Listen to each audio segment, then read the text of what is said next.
കുളിച്ചു കഴിഞ്ഞാൽ ആ വെള്ളം തുടയ്ക്കുന്നതിന് വേണ്ടി തോർത്ത് അല്ലെങ്കിൽ ടവൽ ഉപയോഗിക്കുന്ന ആൾക്കാരാണ് നമ്മളെല്ലാവരും, ഇല്ലേ?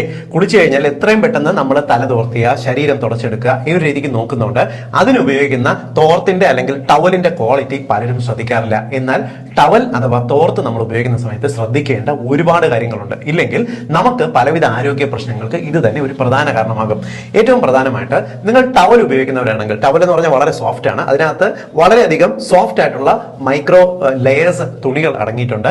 ഈ ടവൽ ഉപയോഗിക്കുന്ന സമയത്ത് തുടർച്ചയായി നമ്മൾ ടവൽ ഉപയോഗിക്കുമ്പോൾ കുറെ നാൾ കഴിയുമ്പോൾ ഇത് ഡ്രൈ ആകുന്നുണ്ട്, പ്രത്യേകിച്ച് ഇത് റഫ് ആകുന്നതായിട്ട് കണ്ടിട്ടുണ്ടായിരിക്കാം. ഈ റഫ് ആയിട്ടുള്ള ടവല് പലപ്പോഴും ചെറിയ കുട്ടികൾക്കെല്ലാം ഉപയോഗിക്കുന്നത് അവരുടെ സ്കിന്നിന് വളരെ ചെറിയ മൈക്രോ ടീയേഴ്സ് വരുന്നതിനും ചൊറിച്ചിൽ വരുന്നതിനും കാരണമാകും. അതുകൊണ്ട് വളരെ സോഫ്റ്റ് ആയിട്ടുള്ള ടവലുകൾ ഉപയോഗിക്കുന്ന സമയത്ത്, പ്രത്യേകിച്ച് കുട്ടികൾക്ക് ഉപയോഗിക്കുമ്പോൾ, ഇവ റഫ് ആകുന്നുണ്ടോ, അതായത് അവയുടെ ആ മിനുസം മാർദ്ദവം പോകുന്നുണ്ടോ എന്ന് നോക്കുക. മാർദ്ദവം പോയിട്ടുണ്ടെങ്കിൽ അവ മാറ്റുക. ഇനി നിങ്ങൾ തോർത്താണ് ഉപയോഗിക്കുന്നത്, സാധാരണ നമ്മുടെ വീട്ടിൽ ഉപയോഗിക്കുന്ന തോർത്തുകളാണെന്നുണ്ടെങ്കിൽ ഏറ്റവും പ്രധാനമായിട്ട് തോർത്തുകൾ കുളിച്ചതിന് ശേഷം ശക്തിയായിട്ട് ശരീരത്തിൽ തുടച്ചെടുക്കരുത്. പലരും ചെയ്യുന്നത് ശരീരത്തിൽ ടവൽ വെച്ചിട്ട് ഉരക്കുകയാണ് ചെയ്യുന്നത്, ശരീരത്തിലുള്ള ഈ നനവൊക്കെ പോകുന്നതിന് വേണ്ടി. എന്നാൽ നനവ് പോകുന്നതിന് വേണ്ടി ശരീരവും തലയും നിങ്ങൾ ഒപ്പിയെടുക്കാനേ പാടുള്ളൂ.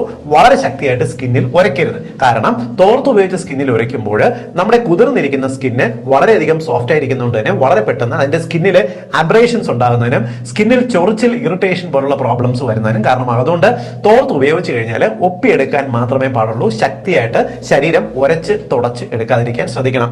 രണ്ടാമത്തെ കാര്യം എന്ന് പറയുന്നത്, തോർത്തുകൾ നിങ്ങൾ ആഴ്ചയിൽ ഒരു ദിവസമെങ്കിലും കൃത്യമായിട്ട് നിങ്ങൾ പുറത്ത് നല്ല ഏതെങ്കിലും ഒരു ഡിറ്റർജന്റ് ഉപയോഗിച്ച് കഴുകി എടുക്കാനായിട്ട് നോക്കുക. കാരണം നിങ്ങളുടെ ശരീരത്തിലേക്ക് എത്തുന്ന ബാക്ടീരിയകളും ഫംഗസുകളും ഏറ്റവും കൂടുതൽ അടിഞ്ഞുകൂടുന്നത് ഈ തോർത്തിനകത്താണ്. അതുകൊണ്ട് തന്നെ തോർത്ത് ആഴ്ചയിൽ ഒരിക്കൽ നല്ല ഡിറ്റർജന്റ് ഉപയോഗിച്ച് കഴുകണം. അതുകൂടാതെ നിങ്ങൾ എപ്പോഴും കുളിച്ചതിന് ശേഷം തോർത്ത് അതേപടി ഇടുന്നതിന് പകരം വെള്ളത്തിലൊന്ന് മുക്കി കഴുകി നന്നായിട്ട് ഡ്രൈ ആക്കിയിട്ട് നിങ്ങൾ അത് വെയിലത്തിടാനായിട്ട് ശ്രമിക്കുക. കാരണം എല്ലാ തവണയും, ഓരോ തവണയും നിങ്ങൾ കുളിച്ചതിന് ശേഷം തോർത്ത് ഡ്രൈ ആക്കി വെക്കുന്നത് വളരെ പ്രധാനമാണ്. അതേപോലെ നിങ്ങളുടെ ബാത്റൂമിനകത്ത് അല്ലെങ്കിൽ വാഷ്റൂമിനകത്ത് ഒരിക്കലും നിങ്ങൾ തോർത്ത് തൂക്കിയിടരുത്. കാരണം അത് ഒന്ന് ബാത്റൂമിൽ, പ്രത്യേകിച്ച് ടോയ്ലറ്റിലൊക്കെയുള്ള ഫ്ലഷ് ചെയ്യുമ്പോൾ അതിനകത്ത് നിന്ന് ബാക്ടീരിയകൾ തെളിച്ചു വരുന്നതിന് കാരണമാകും. മാത്രമല്ല ഈ ടോയ്ലറ്റിനകത്തുള്ള ഫംഗസുകളും ബാക്ടീരിയകളും വളരെ പെട്ടെന്ന് ടവലിൽ പറ്റിപ്പിടിക്കുന്നതിന് ഇത് കാരണമായി തീരും.